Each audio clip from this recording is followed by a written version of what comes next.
Hello everyone, I'm FMZ and this is episode 15 of An Englishman Abroad, a Journeyman Story. We have reached the end of season 1 with Bromby and now Real Betis. So we're going to take a look at the season that was 2018-2019. But before we do all that, let's run through the last game of the season. It was away at Valladolid and we beat them by 2-0. William Carvalho and Diego Lanzin with both goals. So we finished 11th overall. Not bad. Not brilliant, but not bad considering the position we were in when we turned up in Betis. We weren't a million miles away from the European places in the end. Only the 11 points, which could have been easily made up if we hadn't drawn so many games. And we were a good 16 points off the bottom three in the end. Valladolid surviving on the last day despite losing to us. So it's that time of year when we look at the end of season awards, and William Carvalho was voted the fans player of the year with 43%. Joaquin in second with 24%. Sydney in third with 20%. Young player of the season was Lo Celso. But I think it's the stats that make the most interesting reading. So Joaquin and Christian Tello, two wide players, finished top scorer with 9 goals apiece. So that is definitely something we're going to have to address in the summer. Highest average rating was William Carvalho with 7.12. He had the most assists as well with 17. Lo Celso had the best pass completion rating of 85. Barata, unsurprisingly, was the player of the match on 5 occasions, given that the defence had performed pretty well. 9 yellow cards each for William Carvalho and Junior, and Sergio Leon had 2 red cards, so discipline was a big factor for him this year. So the season review for Real Betis: finish 11th, out in the second round of the Europa League. We won't be having that next season. Obviously we haven't finished in the European places, and they lost in the quarter-finals to Alaves. That was before I arrived, as was the defeat to Chelsea. Both of the games that were match of the season and moments to forget were before our time, so we'll forget all that.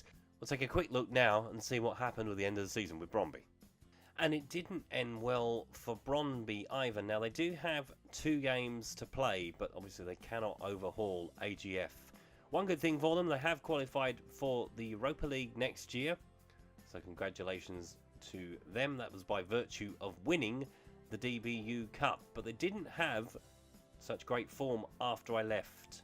They lost quite a few games. They lost to Horsen, lost to Copenhagen, lost to Michelin, lost to AGF, and lost to Copenhagen again. But there's that win over Efsberg in the DBU Cup, so congratulations to them for winning that. And they've got the 2 games left in the season to try and see if they can finish second behind AGF. But looking at my record since we've taken charge, it ain't bad. It's not brilliant, it's not bad. 3 defeats, other than Espanyol, Real Madrid and Atletico Madrid, were 2 games we probably expected not to get anything from. Look how many draws, 0-0, 4 0-0 draws. So we've tightened up defensively, most certainly. But we haven't been putting the ball in the net at the other end, and that is going to be something that we really need to deal with in the summer. Taking a closer look at the goals and assists. We start with the goals.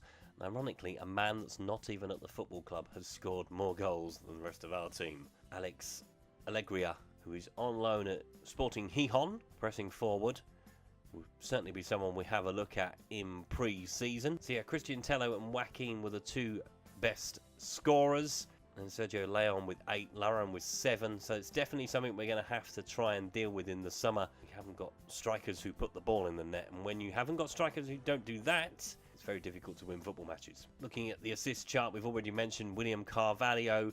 Junior was second with 9, Joaquin with 7, and then Sergio Canales with 5.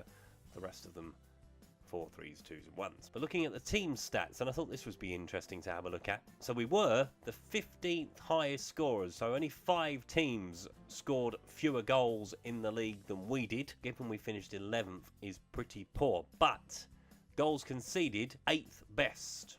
So we would have been where Espanyol are if we had scored more goals and conceded that amount. And it's a shame because we had the 4th best highest average for the attendances throughout the season as well. And it's now my chance to address the problems that Real Betis have, scoring goals being one of them. We are going to have a complete overhaul of the attacking side of the team. Defensively, we're fine. We might have a look at one or two at the back and in midfield to try and complement the attacking players. Obviously, we're going to lose a few back to their parent clubs who have been on loan. So expect a busy summer window to come. You will see that next time, the incomings and the outgoings. If you've enjoyed today's video, please leave a like. If you haven't subscribed to the channel and would like to do so, please click the subscribe button down in the corner.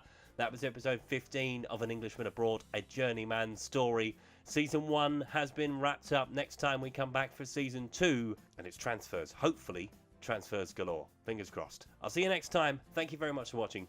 Goodbye.